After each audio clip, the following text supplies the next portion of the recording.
Bonjour à tous, bienvenue sur Mathessa, ma chaîne de maths pour dédramatiser. Au programme aujourd'hui une leçon très importante pour les élèves de terminale spécialité, expression conjuguée et limites de suite. Nous sommes bien évidemment dans le chapitre de terminale spécialité qui traite des suites numériques. Je vous insère comme d'habitude le lien vers la playlist du chapitre afin que vous puissiez vérifier vos acquis et vos connaissances. Savez-vous par exemple déterminer la limite d'une suite lorsqu'elle est définie à l'aide d'une formule explicite? Savez-vous utiliser les deux théorèmes du cours, le théorème de comparaison et le théorème d'encadrement? On va donc s'intéresser aujourd'hui à une notion très compliquée pour de nombreux élèves, la notion d'expression conjuguée. Je vous insère le lien vers la vidéo de la classe de première qui traite de l'expression conjuguée, si vous voulez réviser cette notion ou bien si vous n'avez pas appris en classe de première. D'abord, on va commencer par un petit rappel, il est fondamental, à propos des identités remarquables et en particulier de la troisième identité remarquable. On a donc ici a plus b facteur de a moins b qui donne, comme chacun le sait je pense, a carré moins b carré. Si on applique ceci avec deux nombres a et b, donc comme ceci racine de a plus racine de b et racine de a moins racine de b, eh bien en développant je vais donc avoir racine de a au carré finalement grand A, moins racine de b au carré finalement grand B. Et vous voyez finalement que l'expression conjuguée ici a permis de faire disparaître les racines carrées. Qu'est-ce que c'est finalement multiplié par l'expression ou bien la quantité conjuguée? C'est lorsque vous avez ici une parenthèse, et bien vous multipliez par une quantité qui est quasiment identique au signe près. On va donc voir comment ça fonctionne sur deux exemples pour commencer. D'abord j'ai donc ici un qui vaut racine de n carré plus 1 moins n. La limite de la suite un va donc présenter une forme indéterminée, quelque chose de la forme l'infini moins l'infini. Et pour lever cette forme indéterminée, vous avez peut-être par exemple appris à factoriser par le terme prépondérant. Si je factorise ici par n carré dans la racine carrée, on peut avoir n facteur de racine de 1 plus 1 sur n carré, je peux alors encore factoriser par n, et donc j'ai n facteur d'une parenthèse. Le problème c'est qu'en ayant fait ça, j'ai transformé mon indétermination infini moins infini en infini fois 0, et je ne sais toujours pas le faire. Je vais donc ici multiplier par la quantité conjuguée, j'ai donc ici racine de n carré plus 1 moins n. La quantité conjuguée, c'est donc racine de n carré plus 1 plus n. Mais si je l'ai fait ici, eh bien je dois aussi le faire au dénominateur pour avoir toujours l'expression de un. J'ai donc ici racine de n carré plus 1 plus n. Naturellement, il ne faut pas simplifier comme ceci les deux parenthèses, sinon je reviens au point de départ.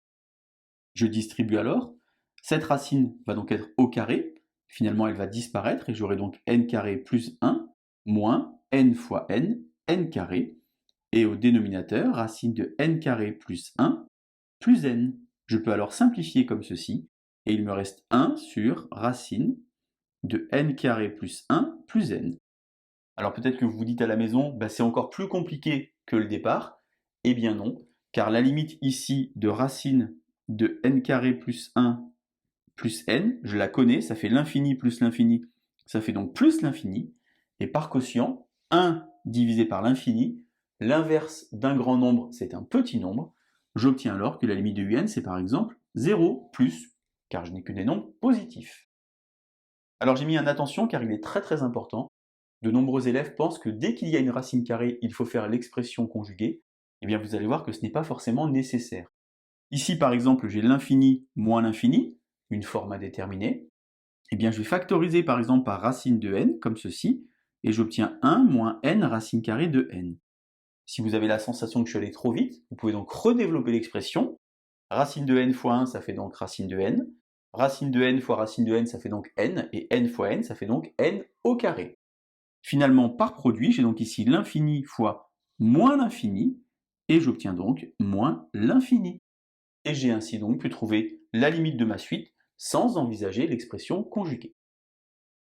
C'est maintenant à vous de jouer, on va donc voir si vous avez compris de quoi on parle. J'ai donc préparé sur la partie droite de l'image deux exercices pour vous. Vous mettez la vidéo en pause, vous essayez de résoudre ces deux exercices, et on se retrouve évidemment juste après pour la correction. Alors cette fois-ci, vous voyez qu'on a un quotient au départ, comme ceci, tandis que tout à l'heure on ne l'avait pas. Eh bien on va multiplier de la même manière par la quantité conjuguée. Vous voyez qu'ici on a une forme indéterminée puisqu'on a l'infini moins l'infini. On va donc tenter de lever cette indétermination. Je conserve donc ici racine de 4n carré plus 1 moins 2n. et je multiplie par la quantité conjuguée, racine de 4n carré plus 1 plus 2n, et au numérateur, j'effectue la même opération. À quoi ça sert? Eh bien ici, lorsque j'observe, je vais donc avoir 4n carré plus 1, moins 4n carré, et au numérateur, racine de 4n carré plus 1, ici, plus 2n. J'ai finalement ici les 4n carrés qui disparaissent, au dénominateur j'ai plus 1, et il me reste alors simplement racine de 4n carré plus 1 plus 2n. Je vais donc alors calculer la racine, ici 4n carré plus 1, ici la limite de 2n, et obtenir le résultat. J'ai donc ici plus l'infini, ici plus l'infini, et par somme, la limite de Vn vaut donc plus l'infini. J'ai donc réussi à lever l'indétermination en utilisant la quantité conjuguée. Troisième exemple ici, alors attention, vous voyez que la suite Wn n'est définie qu'à partir de 3, puisqu'ici j'ai écrit n moins 3. Alors de la même manière, j'ai ici l'infini moins l'infini, mais vous regardez par rapport aux autres exemples, j'ai cette fois-ci 2 racines carrées, et vous allez voir certainement que ça va fonctionner. De nouveau, quantité conjuguée, racine de n moins 3 ici, moins racine de n, quantité conjuguée, racine de n moins 3 plus racine de n. J'effectue la même opération au dénominateur, comme ceci. Au numérateur, je vais donc avoir n moins 3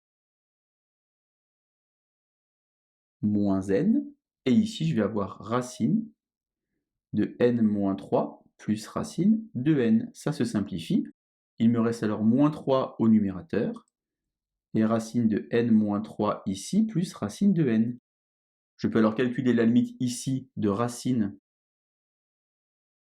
de n moins 3 plus racine de n. Ça fait donc l'infini plus l'infini, c'est-à-dire l'infini. Et par quotient, la limite de Wn, l'inverse d'un grand nombre est un petit nombre. Ça fait donc 0.